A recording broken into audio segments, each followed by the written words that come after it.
I was sitting alone at a table for two in a packed restaurant in Covent Garden, eating in silence as if the noise around me did not exist. Every table was full, every chair taken. Then she walked over, leaned down, and whispered, "Can I sit with you?" I looked up. My eyes were calm, unreadable. I nodded once. It was supposed to be just a shared table between strangers. It was not. She pulled the chair back and sat down before I could change my mind. She placed her bag on her lap, straightened her posture, and kept her eyes on the menu the waitress had handed her. She did not look at me. Not yet. The restaurant was loud with forks scraping against plates, glasses clinking, and a dozen conversations layered on top of each other like static. Yet at our table there was none of that. Just the quiet sound of a man eating alone, unhurried, as if he had carved out this small square of silence in the middle of chaos. I wore a dark navy shirt, no tie, sleeves rolled once at the cuff, the kind of outfit that looked simple but fitted too well to be accidental. A charcoal jacket hung over the back of my chair, folded once at the collar. My watch was plain silver, no brand visible from across the table. Everything about me was deliberate and understated, like someone who had learned long ago that drawing attention was a cost, not a reward. I cut my steak into even portions, chewed without rushing, and never once glanced at the crowd around me. The noise did not bother me, neither, it seemed, did she. She ordered a glass of water and a pasta dish, then folded her hands on the table.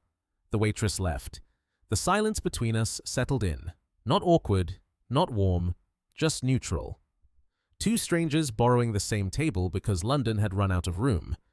She took a slow breath and let her shoulders drop. I noticed how tense she had been until that moment. The week had clearly been long. Her phone had been buzzing all day with messages she did not want to answer, and the idea of eating alone at home must have felt worse than eating alone in public. So she had come here, and now she was sitting across from a man who seemed perfectly fine pretending she did not exist. That was all right with me. I did not need conversation. I needed to sit somewhere, eat something I had not cooked myself, and get through the evening without thinking too hard. The pasta arrived sooner than expected. She twirled her fork, took a bite, and for a few minutes the table stayed exactly as it was. Two people sharing space without sharing anything else. I refilled my water from the small carafe between us. When I set it back down, I angled it slightly toward her side, a small gesture. She noticed but said nothing. She refilled her own glass a minute later. Then my phone rang. Not a buzz, an actual ringtone cutting through the background noise like a thread of something familiar. Her fork stopped mid-air. She knew that song, an old track, the kind that never made it to mainstream radio but lived permanently in the playlists of people who actually cared about music. The melody played for 3 seconds before I reached into my pocket and silenced it. I glanced at the screen and felt a flash of warmth cross my face, brief and private, before I set the phone face down without answering. I looked at my watch just once, the way someone does when they are keeping a quiet promise to be somewhere later. She looked at me then, really looked. "That song," she said, and her voice came out softer than she intended. I raised my eyes, attentive, the way someone listens when they are not used to being interrupted, but do not mind it. She caught herself, almost pulled back into silence, but something in the way I waited made her continue. "I have not heard that in years. Most people do not even know it exists." I studied her for a moment. Then one side of my mouth lifted, not quite a smile, but close. "Most people have a bad taste," I said. My voice was low and even, the kind that did not need volume to carry weight. She let out a short breath, almost a laugh. "That is a strong opinion for someone who has not introduced himself." I set down my knife and fork, aligning them neatly on the edge of my plate. "Rowan," I said, nothing else. No last name, no qualifier. She matched my tone. "Imogen." And just like that, the invisible wall between us cracked. Not broken, not gone, but cracked enough to let sound through. She asked how I had found the song. I told her a friend had played it at a bar years ago, and it had stuck. She told me she had discovered it during a road trip alone, driving through nowhere with the windows down. We traded details the way people do when they are not trying to impress each other. Small, specific, honest. I was not a talker. That much was obvious. I answered with short sentences and did not fill silence with noise. But when she said something that interested me, my attention sharpened in a way she could feel. I asked what kind of music she listened to when she wanted to think. Not what she liked, but what she listened to when she wanted to think. The distinction caught her off guard because it meant I was paying a different kind of attention. She told me. I nodded, not because I agreed, but because I understood. There was a difference, and she recognized it immediately. The conversation moved from music to habits, the small private ones that people rarely talk about with strangers. She mentioned that she always ate dinner late because she liked restaurants when they were winding down, not filling up. I said I preferred eating alone because shared meals usually came with obligations. People treat dinner like a transaction, I said, turning my water glass slowly on the table. They sit across from you, but what they really want is something from you. A favor, a connection they can use later, an audience. She tilted her head. And what do you want from dinner? She asked. I looked at her directly. Quiet, I said. Just quiet. She understood that more than she wanted to admit. She had spent years surrounded by people who talked too much and listened too little. Colleagues who confused networking with friendship. Dates who treated conversation like a performance. Sitting across from someone who valued silence the way I did felt like stepping into a room where the air was clean. She did not have to perform. She did not have to be charming or interesting or prove she belonged at the table. She was just there, eating pasta, talking to a stranger who did not want anything from her. I asked her one more question, what she did for a living. She told me she worked in interior design, mostly residential, mostly long hours, and clients who changed their minds every week. She said it without complaint, just fact. I listened, then said, "That sounds like a job that teaches you patience." She smiled. "Or kills it," she replied.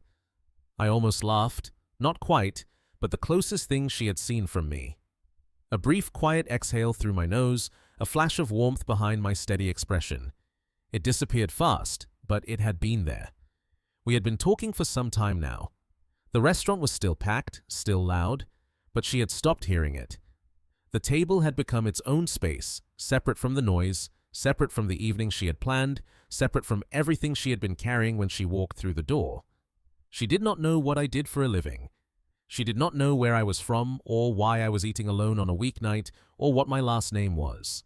But she knew I listened like it mattered, spoke like words cost something, and looked at her without scanning for what she could offer me. That was more than most people gave in months. I picked up my glass, took a sip, and set it down. The phone on the table stayed face down, untouched. Whatever call I had ignored, whoever was waiting on the other end, it could wait a little longer. I was in no rush to leave. She was in the middle of a sentence, something about a client who had repainted the same wall 4 times in 2 weeks, when a shadow fell across the table. I noticed it first. My eyes shifted past her shoulder, and something in my expression changed. Not alarm, not tension, just a quiet recalibration. She caught the shift and turned around. A man was standing behind her chair, tall, well-dressed, with the kind of smile that looked practiced in front of mirrors. His blazer was slightly too fitted, his cologne slightly too strong, and his posture carried the easy confidence of someone who believed every room owed him attention. He was looking at her the way people look at things they used to own. "Imogen," he said, and the word landed on the table like a stone dropped into still water. Her face did not move, but her hand, the one resting beside her fork, curled inward just slightly. "Marcus," she said, her voice flat. Not cold, not warm, just a door closing. Marcus Hale did not wait for an invitation. He pulled a chair from a nearby table and positioned it at the edge of ours, as if the space between her and me was something he had every right to enter. He sat down, unbuttoned his blazer with one hand, and let his gaze drift from her to me and back again. "I almost did not recognize you," he said to her. His tone wrapped in something that sounded like charm, but felt like inspection. "You look different. Good different." He tilted his head toward me. "And who is this?" The question was not directed at me. It was directed at her, as if I were an object on the table that needed explaining. She straightened in her seat. "A friend," she said. The word was deliberate. neutral enough to protect me from whatever he was building toward, firm enough to signal that she did not owe an explanation. But he smiled wider, and she knew that smile. It was the one he used when he was about to take something small and twist it into something sharp. "A friend," he repeated, leaning back with an exaggerated look of amusement. "That is fast, Imogen. We have been apart, what, 3 months? And you are already out making new friends at dinner." He let the word friends hang in the air, loaded with implication. I said nothing. I picked up my water glass, took a calm sip, and set it back on the table. My eyes moved to him, then to her, reading the space between them the way someone reads a room before deciding where the exits are. I did not introduce myself. I did not react. I just watched. She felt the weight of that watching, not as pressure, but as presence. Someone was paying attention, and for the first time in a long time, it was not someone trying to take something from her. He leaned forward, resting his elbows on the edge of the table. "Look, I am not here to start anything," he said, holding up one hand in a gesture of false surrender. "I just saw you sitting here and thought I would say hello. That is what adults do, right?" He looked at me again, this time with a sharper edge. "I am Marcus. Imogen and I used to be together." He said it like a claim, not a fact, like the history between them still gave him access. Her jaw tightened. "Marcus, we are in the middle of dinner." Her voice stayed level, but there was a thread of exhaustion underneath, the tiredness of standing in front of someone who never heard the word no as anything other than a starting point for negotiation. He ignored her. He turned his full attention to me, studying me with the slow, deliberate gaze of someone sizing up a rival. "So, what do you do?" The question carried a weight that had nothing to do with curiosity. It was a measuring tape, an appraisal. I met his eyes without shifting in my seat. "I'm having dinner," I said. My tone was even, unbothered, like I was answering a question about the weather. He blinked. The answer was not what he expected. It gave him nothing to grip, nothing to twist. But he was not the kind of man who accepted a closed door. He turned back to her, and his smile thinned into something closer to a blade. "You know, when you left, people talked," he said, lowering his voice just enough to make it feel like a confession instead of an attack. "They said you were trading up, looking for someone with a bigger wallet. I defended you, Imogen. I told them that was not who you were." He shrugged. "But sitting here seeing this, I do not know. Maybe they were right." The words landed exactly where he intended. Her expression shifted, not crumbling, not breaking, but tightening the way skin pulls over a bruise when you press it. She had heard this before. Different versions, different voices, but always the same accusation.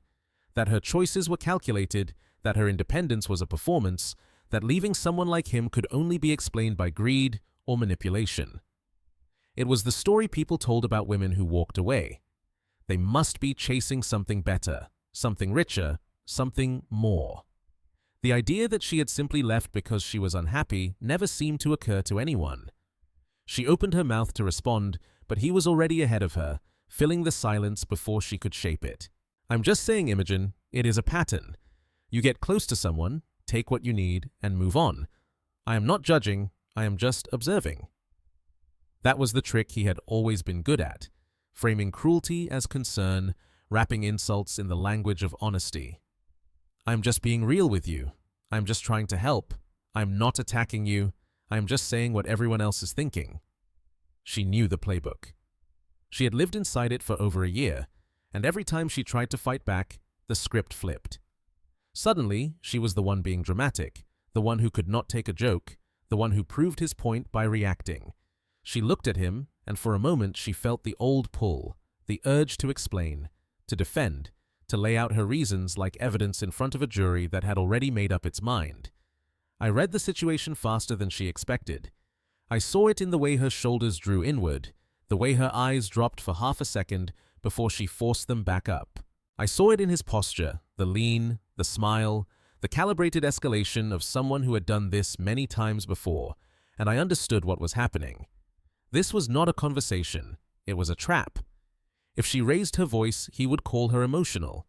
If she stayed silent, he would call her guilty. The game was rigged, and the only way to win was to refuse to play, but she was already inside it, already caught between the need to defend herself and the knowledge that defending herself would only make it worse. He kept going, his voice still wrapped in that tone of reasonable disappointment. "Honestly, I feel bad for the guy," he said, nodding toward me without looking.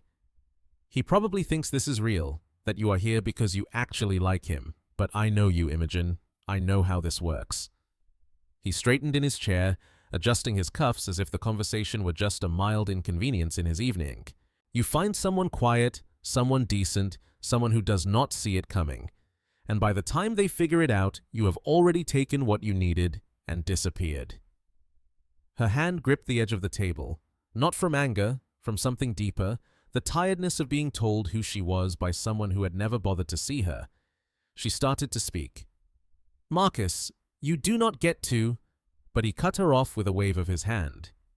"I am not trying to fight, Imogen. I'm just trying to save this man the trouble." He finally looked at me directly, his expression shifting into something that was supposed to pass as sympathy, but looked more like condescension. "No offense, mate. Just looking out for you." The table went still. She could feel the heat rising in her chest, the old familiar burn of being boxed into a version of herself that someone else had written. She wanted to say something sharp, something final, something that would make him see her clearly for once. But she also knew that whatever she said, he would use it. He always did. I set my napkin down on the table. The movement was small, precise, unhurried, like everything else I did. I looked at him the way someone looks at a stain on a clean surface, not with rage, but with the clear, measured recognition that something did not belong. Then I stood up, not fast, not aggressive, just upward, like a door being opened by someone who had decided the room needed different air. I was taller than him, not by much, but enough that he had to adjust his angle to meet my eyes. "I'm going to say this once," I said. My voice was the same low, steady tone she had heard all evening, but the weight behind it had shifted. It was not a threat. It was a boundary drawn with the kind of precision that came from someone who rarely needed to draw them. "Imogen is with me tonight. That is all you need to know. If you have something to say to her, you can say it another time, in another place, when she decides she wants to hear it. Not here, not now, not while I am sitting at this table." I held his gaze without blinking. "And if you say one more word about her character, I will make sure you remember this conversation for a very long time." The restaurant noise continued around us, plates, laughter, the hum of 100 people living their Friday night. But at our table, the air had changed completely. He stared at me, searching for a crack, a flinch, any sign that the calm was a performance. He found nothing. I was not performing, I was not posturing, I was simply standing in front of a line I had drawn and making it clear that crossing it would have a cost. He shifted his weight, his jaw tightened. For the first time since he had sat down, he looked uncertain, not afraid, but recalculating the way a person does when the situation stops following the script he had written. "Relax, mate," he said, forcing a laugh that came out thin and hollow. "I was just talking." I did not sit back down. I reached for my jacket on the back of my chair and slipped it on with one motion. Then I looked at her. "Let us go," I said. It was not a command. It was an exit offered, not imposed. She looked at me, then at him, then back at me. She picked up her bag, pushed her chair back, and stood. She did not say goodbye to him. She did not need to. I left enough cash on the table to cover both our meals without counting it or waiting for change. I placed my hand lightly on the small of her back, not guiding her, just letting her know I was there. And we walked through the crowded restaurant toward the front door.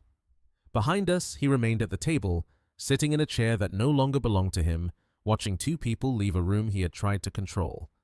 The door closed behind us, and the noise of the restaurant was replaced by the cool, open silence of the London street. She took a breath. The night air hit her face, and I saw her hands trembling, not from fear, but from the sudden release of something she had held too tightly for too long. She pressed her palms together and squeezed. A taxi passed, then another. London moved around us the way it always did, indifferent, constant, unaware that anything had happened inside that building at all.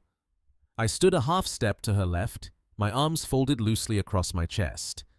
My face carried the same composed expression I had worn all evening.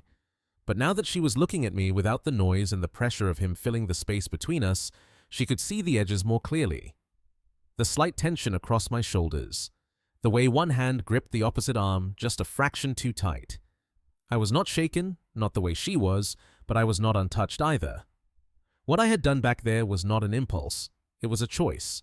And choices like that always carried weight, even when the person making them refused to show it. "I need to say something," she said, her voice steadier now, but still quiet. I turned toward her. "You stepped into that because of me, and I am grateful. I am. But I also need you to know that I did not want that for you. I did not want you pulled into my mess." She exhaled slowly, and the next words came out like something she had been carrying for longer than just tonight. "People like Marcus, they do not just go away. They circle back.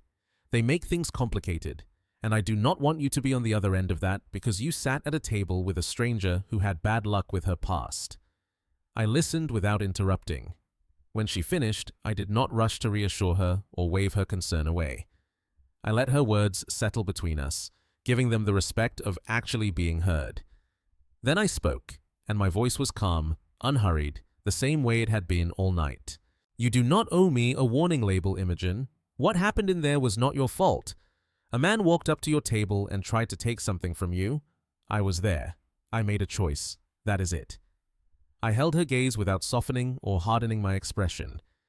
"Do not carry his weight in mine. One of those was never yours to begin with."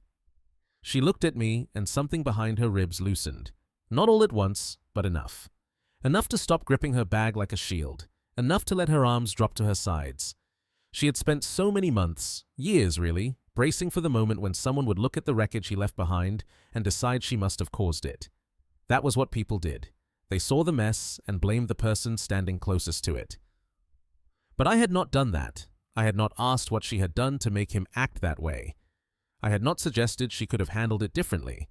I had simply looked at the situation, seen what it was, and acted. No performance, no calculation, just a line drawn where a line needed to be. We started walking, not in any particular direction, just away from the restaurant, away from the scene, into the rhythm of the street. The pavement was wide enough for both of us, and we fell into an easy pace without negotiating it. She noticed that I walked the way I did everything else, steady, unhurried, aware of my surroundings without being anxious about them. We passed a bookstore with its light still on, a bar with music leaking through the door, and a woman walking a dog that was far too large for the leash she was using. The night felt ordinary again. She was grateful for that. Then I slowed. We were passing a small flower stand on the corner, the kind that stayed open late, run by someone who understood that flowers sold better after dark when people were walking home from places that had made them feel something. I stepped toward it without saying a word. She watched as I looked over the arrangements, not browsing, not deliberating, just scanning with the same quiet precision I brought to everything. I picked up a bouquet. It was not extravagant, white and pale green, wrapped in brown paper, simple and clean. I paid in cash, and the vendor handed it to me with a nod. I turned and held the flowers out to her. She looked at them, then at me, and for a moment she did not reach for them. Not because she did not want them, but because she was trying to understand what they meant. I read the hesitation. "These are not an apology," I said, "and they are not a reward for getting through tonight." I extended them a little closer. "They are just flowers for someone who deserved a better evening than the one she got." She took them, her fingers closed around the stems, and the paper crinkled softly against her wrist. She held the bouquet the way someone holds something they did not expect to receive, carefully, like it might be taken back. I reached into the inside pocket of my jacket and pulled out a business card. It was simple, white, clean, with a name, a phone number, and a title printed in small, precise type. I held it between two fingers and offered it to her with the same understated directness that defined everything about me. "If you ever want to talk again, about music, about bad clients, about nothing, call me." She took the card. She glanced at it casually, at first, the way people do when they are more focused on the person than the paper. Then her eyes caught the details, and she looked again, slower this time. The name on the card was the same, Rowan Ashford, but beneath it was a title and a company name she recognized immediately. Not because she followed business news or tracked wealthy people, but because the company was one she had encountered in her own work. A firm that developed commercial and residential properties across London and the home counties. The kind of name that showed up on the sides of buildings, on contracts worth millions of pounds, on lists she had scrolled past without ever imagining she would meet the person behind them. I was not just comfortable, I was not just doing well. I was operating at a level that most people would have announced the moment they sat down, and I had said nothing, not a word. I had eaten my steak, shared my table, talked about music, and defended her honor, all without ever reaching for the one card that would have changed the way everyone in that restaurant looked at me. She stared at the card for a long moment, then looked up at me. I was watching her with the same steady expression I had worn all night. But there was something different behind it now, a warmth that had not been there when she first sat down. Not vulnerability, not need, just the quiet recognition of someone who had let another person get close enough to see him clearly and did not regret it. She held the card between her fingers and pressed it gently against the stems of the flowers. "You could have said something," she said softly. I shrugged, the first casual, unguarded gesture she had seen from me all evening. "Would it have changed anything?" I asked. She thought about it. "No," she admitted. "It would not have." I nodded, and something in my expression eased, a brief, genuine warmth that surfaced and settled before it could be mistaken for anything more than what it was. I took a small step back, not away from her, just enough to give the moment room to close on its own terms. "Good night, Imogen," I said. She held the flowers against her chest and smiled, a real one, full and unguarded, the kind she had not worn in longer than she could remember. "Good night, Rowan." I turned and walked down the pavement, one hand in my jacket pocket, the other reaching for the phone I had silenced an hour ago. As I reached the corner, I lifted it to my ear, and just before I disappeared into the flow of London, my voice, still low, still steady but softer now, carried a gentleness she had not heard before. She could not make out the words. She did not need to. I knew she stood there for a while alone on the pavement, the night settling around her like something she could finally rest inside. She looked down at the flowers in her arms and the card still pressed between her fingers. She had not had to fight to be seen. She had not had to prove that she was worth something. She had simply sat down at a table, shared a meal with a stranger, and been treated like she mattered. Not because of what she looked like, not because of what she could offer, but because I had decided quietly and without fanfare that she deserved it. That night in Covent Garden taught me something I shall carry with me always. True strength is never loud, and the deepest connections are born in silence, not spectacle. When I sat across from Imogen, a stranger who simply whispered, "Can I sit with you?" I chose not to reveal the empire I had built or the millions that could have dazzled her in an instant. Instead, I offered only quiet presence, a steady gaze, and the courage to draw a line when Marcus tried to diminish her. In that moment, I realized how often we armor ourselves with noise and status, yet the most profound healing comes when someone sees you, not your wallet, not your past, not the wreckage left by another, but the quiet worth beneath. Imogen did not need rescuing. She needed to be heard, respected, and gently reminded that she mattered. And in defending her without fanfare, I learned that real protection is not about power or wealth, it is about choosing decency when no one is watching. That single evening showed me how one shared table, one honest conversation, and one unshowy act of kindness can mend what years of cruelty had broken. It restored my faith that genuine connection needs no spotlight. It simply arrives, steady and true like the London rain after a long, exhausting day. If this story stirred something in your heart, do tell me in the comments. What quiet act of courage has changed your life? And if you believe, as I do, that healing often hides in the most ordinary moments, please subscribe to the channel and join us for more tales of unexpected grace. Your support means the world.